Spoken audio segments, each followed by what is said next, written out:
de una falsedad de documentos que presenta la contraparte cuando se señala que existe la nulidad absoluta.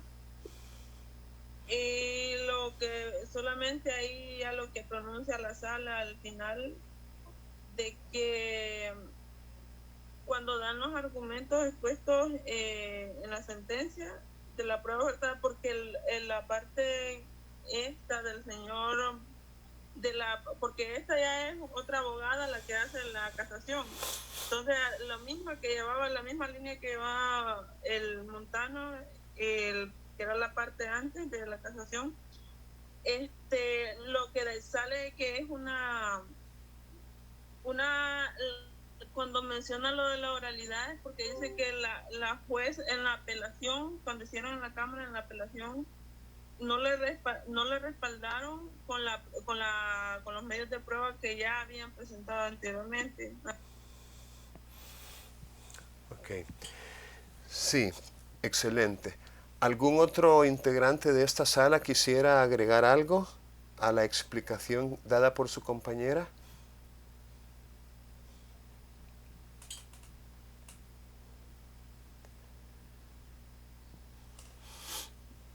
Vaya, miren, esta resolución de la sala yo la considero muy relevante porque, híjole, mano, de alguna manera, eh, ah, ¿por qué no decirlo? Contradice lo dispuesto en los artículos 310 y 317. Y vamos a remitirnos a esos artículos para darnos cuenta de qué es lo que dicen 310 y 317. El artículo 310 dice literalmente proposición de la prueba. Artículo 310, proposición de la prueba. Las partes, por su orden, procederán a comunicar al juez las pruebas de las que intentarán valerse en el acto de la audiencia probatoria.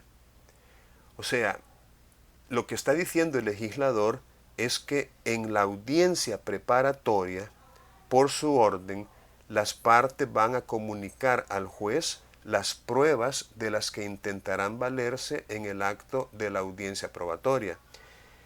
Y esa proposición, vamos a ver si logro ver un poco más, esa proposición de la prueba exige, fíjense bien el lenguaje utilizado por el legislador, exige singularizar el medio que habrá de ser utilizado, con la debida especificación de su contenido y finalidad a la parte contraria.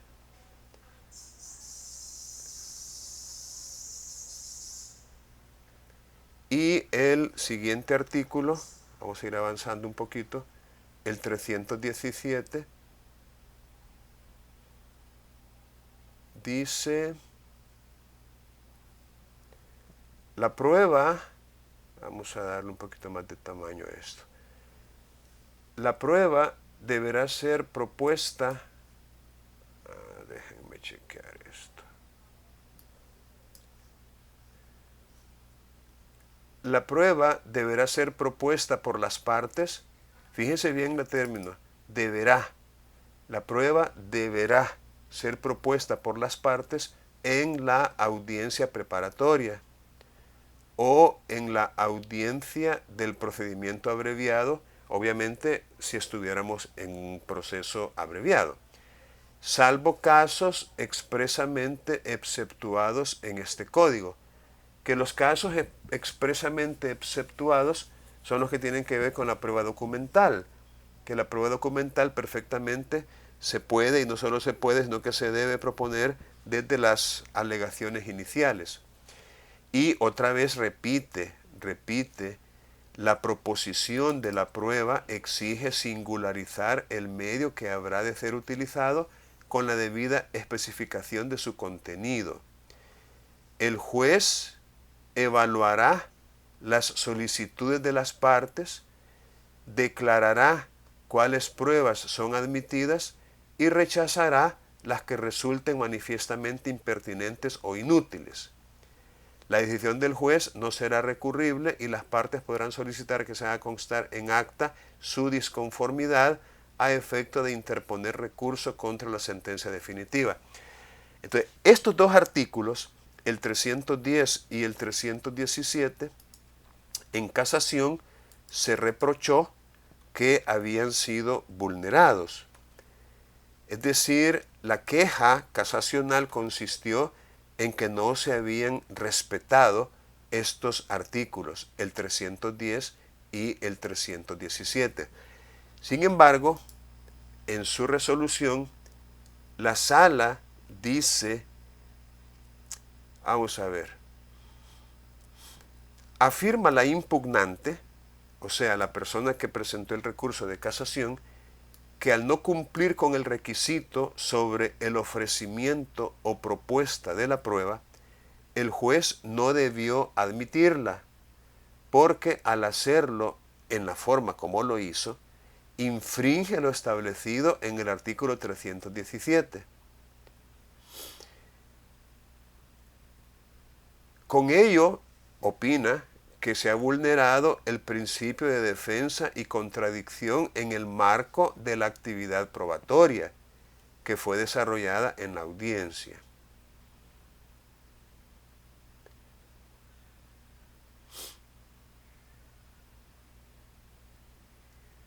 Lo anterior sostiene la recurrente que no es cierto, o sea, lo que había dicho la Cámara, porque el apelante hacía referencia a toda la prueba que no había sido ofertada o propuesta en debida forma durante la audiencia preparatoria. Por tanto, debió haber verificado la forma en cómo y qué ofreció de prueba la parte actora.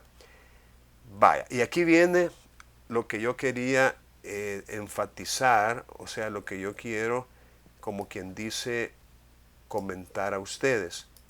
La parte que yo considero innovadora hasta cierto punto. Voy a usar esa palabra para no ser tan crítico.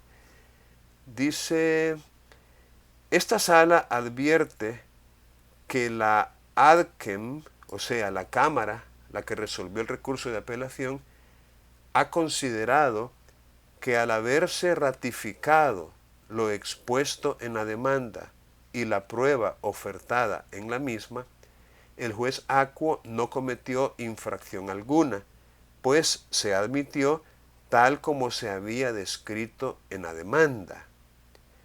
Así, esta sala, de los argumentos expuestos y la lectura de los fundamentos de la sentencia recurrida, considera que la prueba ofertada en la demanda, que es ratificada en audiencia preparatoria, la cual ya es de conocimiento de la parte demandada, no genera ninguna alteración a la interpretación de los artículos 310 y 317, debido a que ambas disposiciones hacen referencia a la proposición de la prueba y su admisión, y en el caso que nos ocupa, de los fundamentos expuestos por la Cámara, no queda en evidencia un yerro al brindar un análisis a dichas disposiciones.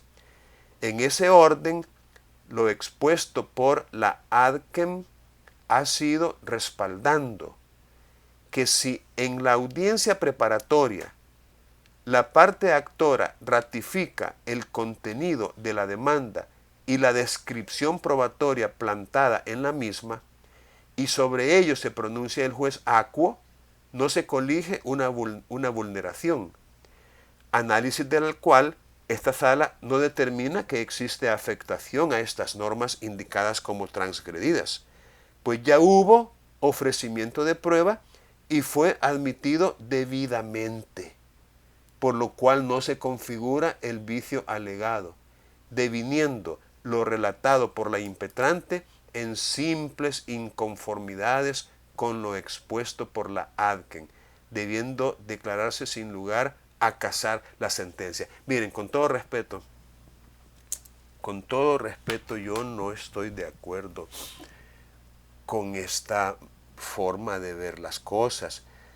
Básicamente, lo que la sala está respaldando, de la misma forma que lo hizo la Cámara, es que a pesar de lo que dicen claramente los artículos 310 y 317, en cuanto a que el momento procesal oportuno para proponer la prueba es en la audiencia preparatoria, lo que la sala está diciendo o avalando, ya que primero lo dijo la Cámara, es que no importa.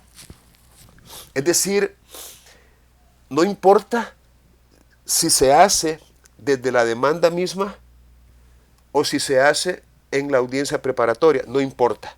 Para la Cámara y para la sala es irrelevante, siempre y cuando en la audiencia preparatoria la parte demandante ratifique las pretensiones contenidas en la demanda y ratifique los elementos probatorios mencionados en ella. Y si el tribunal de primera instancia, el juez acuo, en la sentencia, admite la prueba tal y como se ofreció en la demanda, no hay vulneración, no hay infracción alguna a ninguna norma. El 310 y el 317 salen sobrando, no importa. Yo no sé si es que a lo mejor yo estoy siendo demasiado positivista en mi manera de leer la ley y de interpretarla, o es que algo tengo contra el sistema judicial ahorita, ¿verdad? Que estoy, ¿cuál es la palabra? Estoy como prejuiciado, contaminado en mi forma de ver las cosas. Pero yo honestamente pienso que esas formas tan flexibles y tan discrecionales de ver las cosas para garantizar la validez y la permanencia de lo actuado, ok, a lo mejor yo tal vez esté siendo un poco extremista y quizás la solución al caso concreto no necesariamente sea la nulidad. A lo mejor haya otra forma de verlo, pero venir y decir que lo actuado no contradice, no contraviene lo dispuesto tan claramente en los artículos 310 y 317, pues allí para mí hay tela que cortar. No estoy muy de acuerdo, pero otra vez, quien crea la doctrina legal a partir de 3 sentencias uniformes, constantes y no interrumpidas, es la sala. Y ni modo, hay que reconocerlo, pues, y hay que aceptar, no importa lo maleados que sean quienes la integran, ¿qué vamos a hacer? Es la investidura, y ellos son quienes tienen el sartén por el mango y el poder para decidir. Entonces, échense a la bolsa, ¿verdad? Traten de encasillarse, es decir, si en la audiencia preparatoria, para que no se les olvide cometer algún defecto de omisión y no mencionar algún medio probatorio concreto, memorícense ya la frase: ratifico, ratifico, ratifico, señoría, ratifico.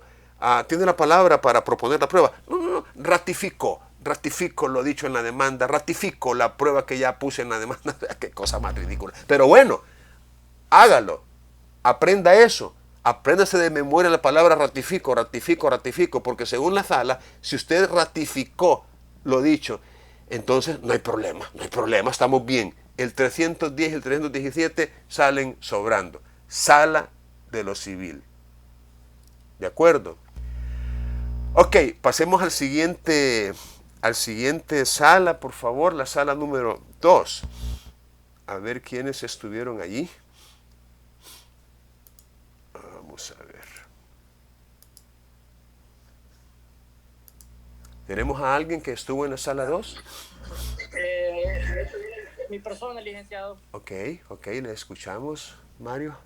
Bueno, buenas tardes. Nosotros vamos a, aquí con el compañero pues vamos a abordar puntos muy importantes y tomando bien en clases anteriores, ya que estamos hablando sobre proceso común, podemos tomar en cuenta el artículo 276 donde nos va a hablar sobre todos los requisitos que se van a cumplir en todo tipo de proceso común. En el caso se planteaba de que prácticamente la audiencia fue por medio de audio y video y que se pedía un recurso de apelación y que esta audiencia se celebró el día 30 de agosto del 2015. Este caso concretaba de que se trataba sobre una hipoteca y más sin embargo se pedía una indemnización por daños y prejuicios. Al pedir todo esto se pedía una nulidad absoluta ante dicha resolución, ya que la Cámara tomó en cuenta que por el juez rechazó este recurso porque el recurso que se pedía sobre los daños y prejuicios carecía de formalidades y por ende entonces no se admitió. El compañero Giovanni va a seguir. Muy bien, gracias Mario. Giovanni. Hola, buenas tardes, no sé si me Sí, le escuchamos bien. Bueno, mediante lo que también mencionó mi compañero Mario, en una de las pretensiones, como él esclarecía, ¿verdad? Lo que se pide al tribunal es que una vez que se declare la nulidad de la escritura pública y que con ello lleva a la cancelación de uso o inscripción, como se mencionaba, ¿verdad? En cambio a esto, el Banco Central de Reserva se mencionó porque era uno de los señalamientos a los que se daban. Y en esta sentencia se pedía restringir el cumplimiento también del pago de las indemnizaciones, de los daños y perjuicios. Cabe señalar, licenciado, sería mi participación. Ok. ¿Hay alguien más que estuvo en esa sala y que desee intervenir? Sí, con Erika, pero lo hicimos juntos, licenciado. Vaya. Ok. Vamos a ver, efectivamente este es un caso un poco raro en el sentido de que no es muy común que se pida la nulidad de un instrumento porque se hizo una cesión del crédito hipotecario a favor del Fondo de Financiamiento FOSAFI, no sé qué, para el saneamiento del sistema financiero, y se alegaba que no existía un acuerdo que autorizara al presidente de dicha institución, tanto del que iba a hacer la cesión como del que lo iba a adquirir, para ese acto jurídico. Y ese era como el argumento central, como quien dice, la queja principal, que no había un acuerdo que autorizara para que se efectuara ese acto jurídico y que por eso era nulo. Que por eso, esa omisión de un acuerdo que autorizara la cesión, había nulidad, y es ahí donde se entra al análisis de cuáles son los requisitos o las condiciones o lo que se necesita para que se pueda declarar una nulidad. Y ahí se habla, acerca de estos principios que regulan la nulidad, como la especificidad, la trascendencia, la conservación, etc. Hay otros más, pero lo que se dice es que, como quien dice, vamos a determinar si hay o no causal de nulidad. Ahora, lo que se menciona aquí es que en la audiencia preparatoria, según el artículo 298, vamos a ver si lo podemos buscar, el artículo 298, efectivamente está colocado porque en el 290 comienza a desarrollarse la audiencia preparatoria, en el 290. Entonces es obvio que el artículo 298 que se está citando forma parte de esta audiencia. O sea, cuando dice aquí, la audiencia continuará con el examen de cualesquiera defectos alegados por las partes, entonces está refiriéndose a la audiencia preparatoria. Entonces, dicho eso, vamos a ver. Déjeme chequear si esto es la sala la que está resolviendo ya. Sí, es la cámara, porque esta es una resolución de cámara.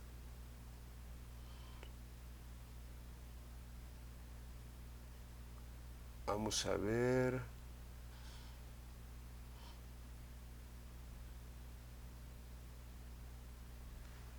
Fundamentos de derecho.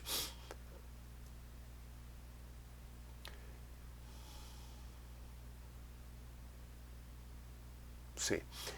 Dice la Cámara que, vamos a ver,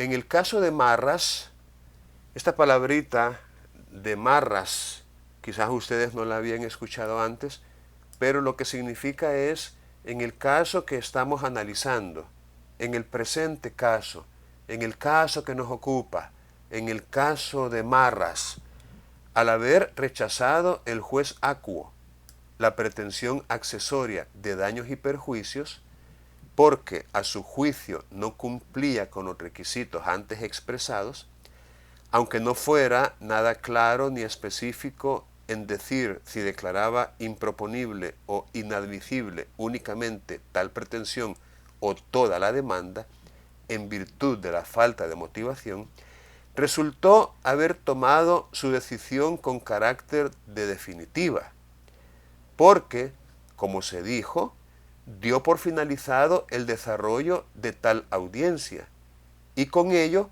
también la causa. O sea, lo que pasó aquí es que en la audiencia preparatoria, fíjense bien, porque como les repito, estamos analizando lo acontecido en audiencias preparatorias.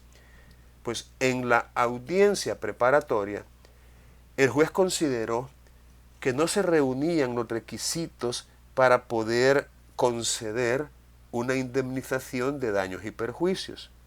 El juez estimó que no se daban esos requisitos y prácticamente rechazó la pretensión sin ser claro ni específico, es decir, no dijo si lo declaraba improponible o inadmisible porque no fundamentó su decisión. O sea, no hubo mayor fundamentación, digámoslo así. Lo cierto es que a continuación dio por finalizado el desarrollo de tal audiencia y con ello también la causa, cometiendo así una grave infracción de ley por concluir el juicio sin antes conocer sobre los demás puntos que eran objeto de discusión del mismo, pues habían otras excepciones que también fueron alegadas por las demás partes demandadas, por lo que debió de haberlas examinado y luego pronunciarse sobre cada uno de los defectos interpuestos, así como de la pretensión de la nulidad planteada. En otras palabras, la Cámara descubre que este juez de primera instancia sí cometió una infracción grave, así la califica la Cámara, una infracción grave porque no cumplió con lo dispuesto en el artículo 298. En consecuencia, la actuación del juez acuo es contraria a derecho, ya que con su actuación se violentaron las garantías procesales de audiencia y de defensa y el derecho de respuesta, al no resolver todos los puntos relacionados con la pretensión de nulidad planteada. Entonces, la Cámara prácticamente le da la razón al apelante, pero hace una aclaración. Aclarar que el agravio cometido no deviene en el rechazo que el juez acuo hizo de la pretensión accesoria, sino que se fundamenta en la violación a las garantías constitucionales antedichas y por no dar respuesta a varias de las pretensiones, dejando pendiente de resolver las aludidas excepciones como el contenido mismo del asunto, por lo que esta Cámara no puede pronunciarse en cuanto al fondo del agravio. Pero resulta procedente declarar nula la audiencia preparatoria como los correspondientes señalamientos efectuados para la celebración de la misma. Entonces, como resultado, la Cámara declara nula y ordena la reposición de lo actuado, debiendo de señalar la celebración de una nueva audiencia a fin de conocer todos los defectos alegados y resolver cada uno de ellos según lo que a derecho corresponda. Moraleja del asunto: si usted es juez o si usted es litigante y está en una audiencia preparatoria en la cual se han planteado varias excepciones, varios motivos de oposición, varias pretensiones contrapuestas a la pretensión principal contenida en la demanda, el juez no se puede dar el lujo de resolver solamente una de ellas, diciendo, por ejemplo, no al lugar a la indemnización de daños y perjuicios, y se da por cerrada la sesión. O sea, eso no es válido, eso no se puede hacer. Entonces, en este sentido, la Cámara encontró una infracción grave a los derechos de audiencia, de defensa, al derecho incluso de respuesta, que está constitucionalmente tutelado en el artículo 18, y anuló lo actuado. Entonces, moraleja: si estamos en una audiencia de estas y hay varios puntos, asegurémonos de que todos ellos sean resueltos, que todos ellos sean considerados por parte del tribunal y resueltos, todos ellos, según esta resolución de Cámara. Y si no fuera así, pues ahí tenemos un argumento para poder plantearlo en un recurso tendiente a la anulación de la audiencia. Ahora, si no nos conviene que la audiencia se anule, ejemplo, yo soy aquel en cuyo favor se está diciendo no al lugar a la indemnización, entonces yo mismo podría levantar la mano en la audiencia y decirle al tribunal: su señoría, está bien lo que ha resuelto, pero hay otros asuntos que también hay que resolver en esta misma audiencia. Hay otros puntos de alegación sobre los cuales usted tiene que pronunciarse también. No sé, hacer un esfuerzo. Allá el juez si entiende y nos da la razón. Sí, disculpen, es que he tenido mucho trabajo, pero sí, vamos a pasar a resolver los otros asuntos. Ojalá. Porque si él insiste, no, ¿y para qué? Si ya lo principal está resuelto, ya, ya, vámonos ya. Allí él se la come, pues, porque de alguna manera le van a declarar la nulidad de la audiencia, va a tener que repetirla, hay costos asociados a eso y se le puede pasar factura a través de un recurso de responsabilidad. Es decir, al juez cuya nulidad se ha declarado por su culpa, se le puede responsabilizar de los daños y perjuicios. Porque, otra vez, él es el responsable. ¿Quién estuvo en la sala 3?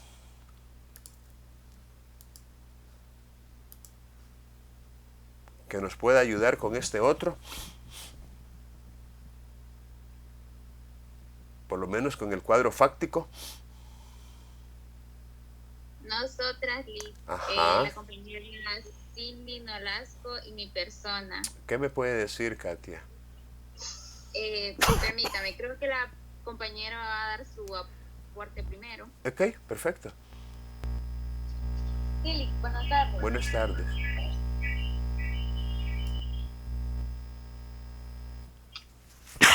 En la sentencia se trataba de lo que es de una apelación, en lo que se decía pertinente de su fallo, en donde se expresa que se estime parcialmente la pretensión de la demandante, en lo cual se dice que se declare los resultados de los contratos contenidos en un documento privado autenticado de contrato de venta de lo que es los plazos de inmuebles, en lo cual es sobre lo que es una notificación de una extensión de 250 metros cuadrados. El objeto de los contratos resueltos en esta sentencia se trata sobre condenarse a la demandada al pago de indemnización por daños y perjuicios, condenándose a la demandada a pagar la mitad de los costos procesales generados en estas instancias, por lo cual puede haber sido estimados parcialmente por lo que es la pretensión de la parte actora.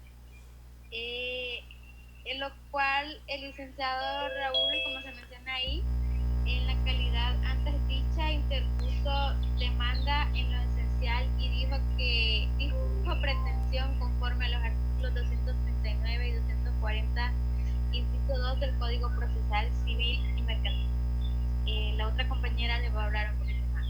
Vaya, pero antes que eso, antes que participe su compañera, y siempre por vía de ampliación, efectivamente se trata de una demanda presentada por una persona, llamémosle natural, en contra de una sociedad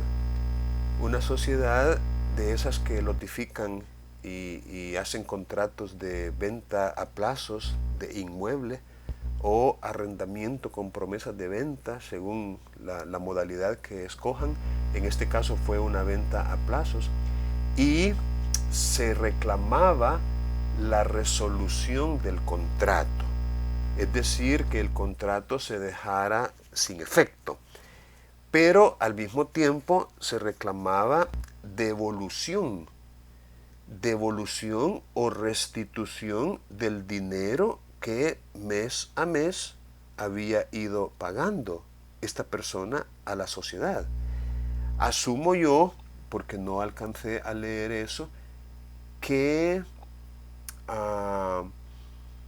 probablemente la razón fue, sí, aquí lo dice, incumplimiento de los mismos por parte de la sociedad.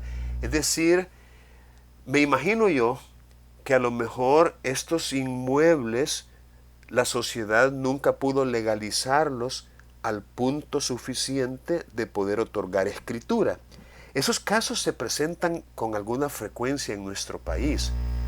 A veces hasta penalmente se ha procesado a los representantes legales y a los gestores de estas sociedades porque prácticamente han caído en el engaño.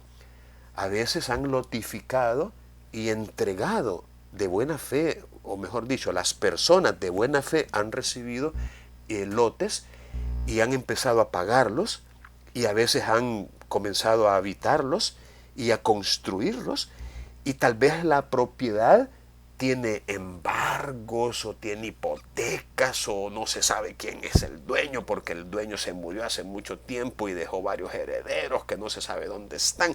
Es decir, hay problemas de carácter legal, y aún así las personas o estas sociedades los entregan y la gente empieza a pagar, y de repente, cuando ya se van acercando a la fecha o cuando ya han terminado de pagar, nunca les dan la escritura y los tienen con mentiras. No, que estamos arreglando, no, que mire que la otra semana, no, que el otro mes. Y ahí los tienen mucho tiempo, hasta que cae la gota que rebalsa el vaso y ya van a la fiscalía y mire que hay empresas, solo una se me ocurre, Jumbo, no sé qué, y Corporación, no sé qué, o sea, hay varias pues que han sido, allá en Santa Tecla había una muy famosa, Argos, y entonces son compañías que lamentablemente, tal vez en su afán lucrativo, monetario, no tuvieron las previsiones suficientes para asegurarse, pero a lo mejor por ahí anda el caso. Lo cierto es que él demandaba la restitución del dinero. Me imagino yo que también ponía a disposición de la sociedad el lote, ¿verdad? O los lotes, si fueran varios.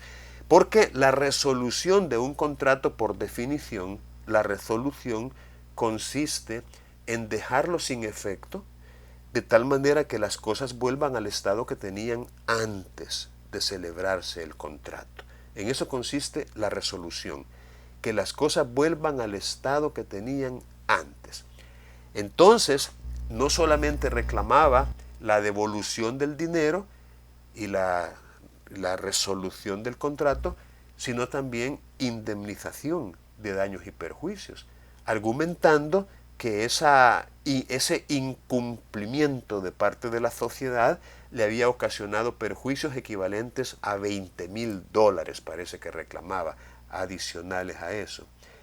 Entonces, la resolución de la primera instancia fue efectivamente, y lo dice aquí al inicio, declárense resueltos los contratos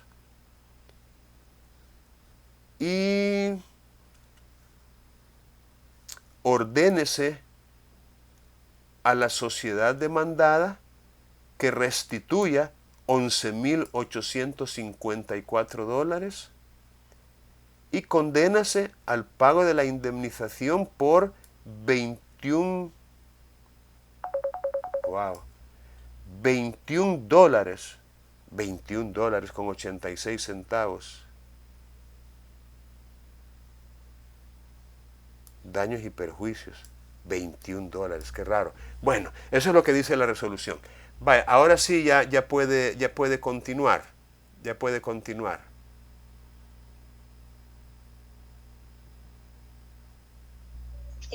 Sí, como lo mencionó mi compañera, es un recurso de apelación en contra de dicha demanda y en las cuales en el momento de la oposición del recurso se estableció de que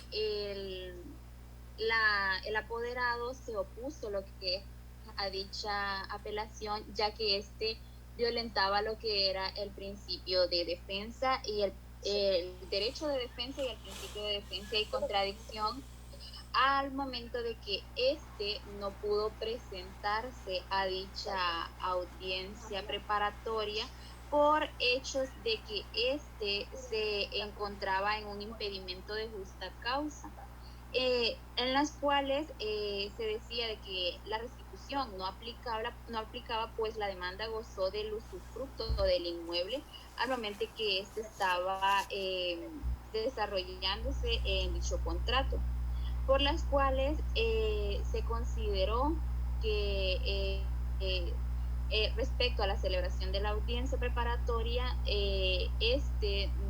no obstante, no pudo presentarse por el impedimento de justa causa para comparecer a lo que era la misma y determinar lo que era la violación cometida del derecho de defensa de la parte demandada, pues esta no tuvo la oportunidad de poderse presentar a dicha audiencia preparatoria y por ende pedía lo que era la nulidad de dicha audiencia preparatoria. Y eso sería todo. Muy bien, gracias. Yo creo que esto medio lo comenté yo ayer con ustedes mismos en relación con este abogado que no pudo asistir a ninguna de las dos audiencias. Con total independencia de los hechos o de la relación fáctica, porque efectivamente se argumentaba de que no, ¿cómo es posible que le vaya yo a restituir sumas de dinero si durante todo ese tiempo él ha estado usufructuando? Entiéndase, él ha tenido el inmueble en su poder y lo ha estado utilizando, ha estado en posesión, comillas, posesión del inmueble.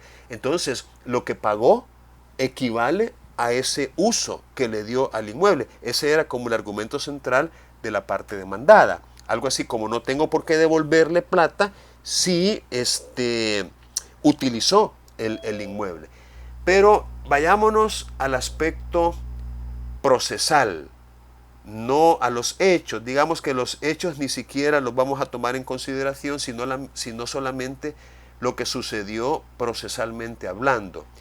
Y es que se ha pedido la nulidad de dos audiencias.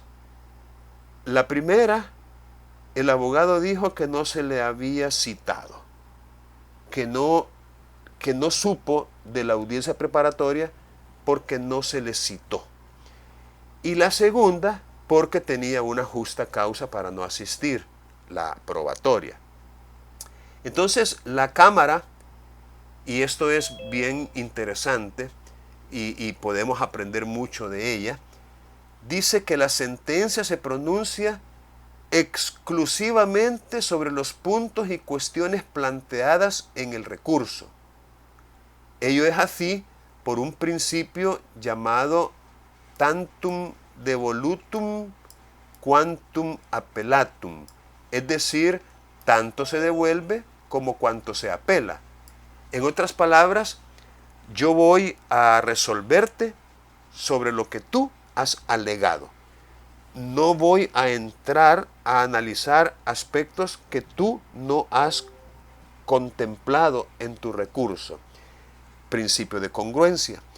Y también la nec reformatio impegius, que es aquella prohibición para reformar la sentencia en perjuicio del recurrente. Eso es algo muy interesante, es bueno conocerlo y tenerlo presente para que no tengamos aquel temor de que nos salga el tiro por la culata. Es decir, que como resultado de un recurso que nosotros hemos planteado, la resolución que se dicte en esa segunda instancia sea peor que la que se está estudiando. Eso no puede ser en base a este principio o a esta prohibición de la reforma en perjuicio. Luego, la Cámara comienza a desarrollar el tema de la nulidad. Ahora, ¿por qué nos interesa esto?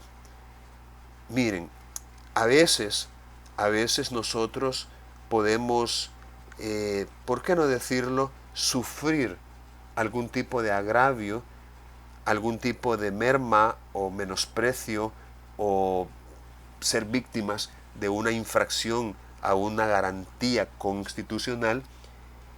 Y si no tenemos claro cuáles son esas garantías, esos derechos, esos principios, podemos dejarlo pasar.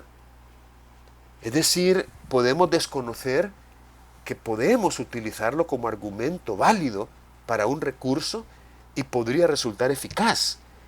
Entonces, es importante que nos familiaricemos con el tema de la nulidad.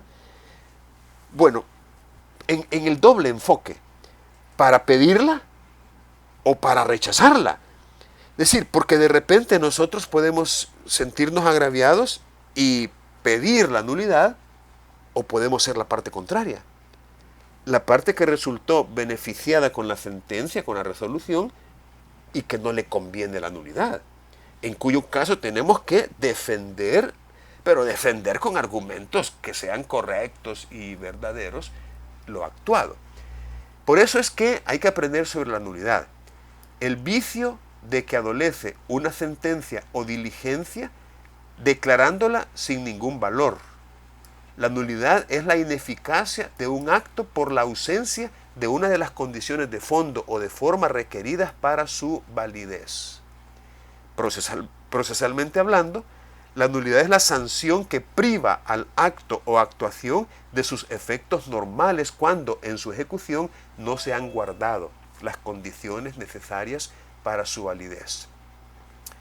Cuando el acto no llena los requisitos de forma, aparece un defecto o vicio formal que en el proceso puede coexistir con defectos de fondo, tales como los errores en la actividad razonadora, los errores en injudicando. Los errores de forma, llamados también improcedendo, pueden referirse a actos de las partes o del juez y pueden afectar la expresión del objeto litigioso, la forma del acto o del tiempo. Por la mayor o menor trascendencia del vicio puede viciarse un solo acto o producir efecto en cascada, es decir, uno detrás de otro, una serie de actos en todo el proceso. La nulidad trae como consecuencia que las cosas vuelvan al estado en que se encontraban antes del acto o actuación que la contiene, parecido a lo que les decía de la resolución del contrato, que las cosas vuelvan al estado que tenían antes, y es que efectivamente cuando un contrato se resuelve se deja sin efecto, y cuando un acto o proceso se anula, igual se deja sin efecto y hay un efecto retroactivo, o la necesidad de retrotraer las actuaciones hasta el último acto válido o no nulo. Las nulidades son de estricto derecho. ¿Qué significa eso? Que deben encontrarse taxativamente señaladas por la ley y hay que atender los principios que las regulan, las nulidades. legalidad o especificidad, trascendencia, convalidación. Allá otra cámara habló de conservación, que en alguna medida es lo mismo. Y estos principios necesitamos nosotros recordarlos, conocerlos. En su momento los vamos a necesitar.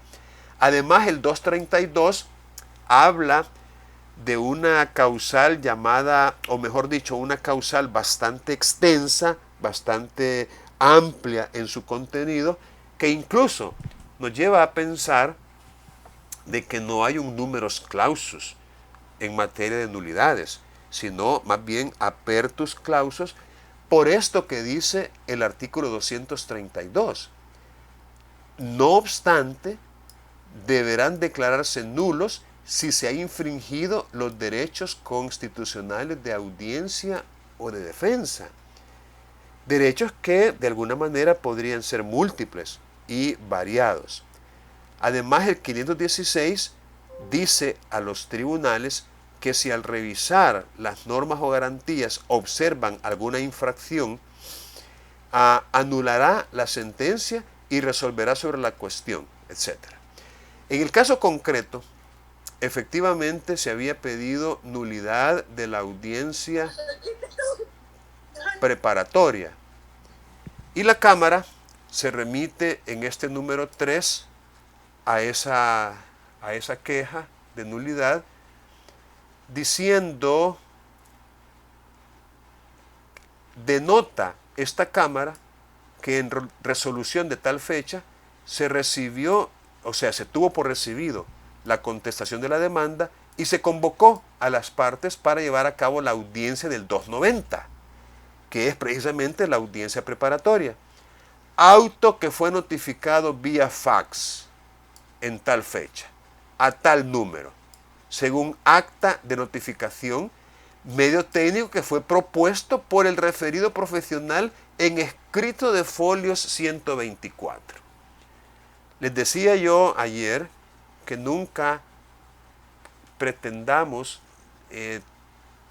abusar o aprovecharnos de la buena fe del tribunal o qué sé yo, cruzar dedos, ojalá no se fijen, ojalá no lean bien, ojalá no se den cuenta, porque este licenciado dijo que no había sido convocado a la audiencia preparatoria y la Cámara descubrió que no era cierto, que sí se le había notificado y que obviamente él no, digamos, no hizo nada por justificar por qué es que no había asistido a esa audiencia a pesar de haber transcurrido casi 9 meses desde la fecha en que se realizó. Se mantuvo silente. En consecuencia, no hay nulidad de la audiencia preparatoria por ese motivo. Suerte tuvo que no le dijeron un par de verdades, ¿no? Como que tiene que ser más diligente o más sincero, más honesto, más íntegro. Suerte tuvo que no lo regañaron, pero razón había para que le pegaran una levantada por, de alguna manera, haber mentido. Pues, no, yo no fui porque no me convocaron. Ahí está en el proceso que sí lo hicieron. Y finalmente, con respecto a la audiencia probatoria, aquí es donde yo les comentaba aquello de que al impedido por justa causa no le corre término, no le corre plazo, y efectivamente él había presentado una constancia que el tribunal se la declaró extemporánea. Ya les dije yo ayer por qué, porque la presentó el mismo día de la audiencia, pero la Cámara entendió que sí había un motivo justificado para que él pues no asistiera. Y por eso la Cámara en su conclusión ve que hubo una violación al derecho de defensa y declaró nula no la audiencia preparatoria, pero sí la audiencia probatoria.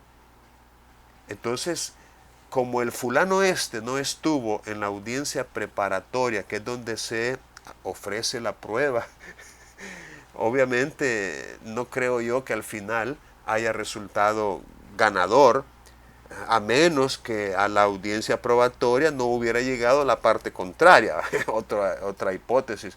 válida, ¿no?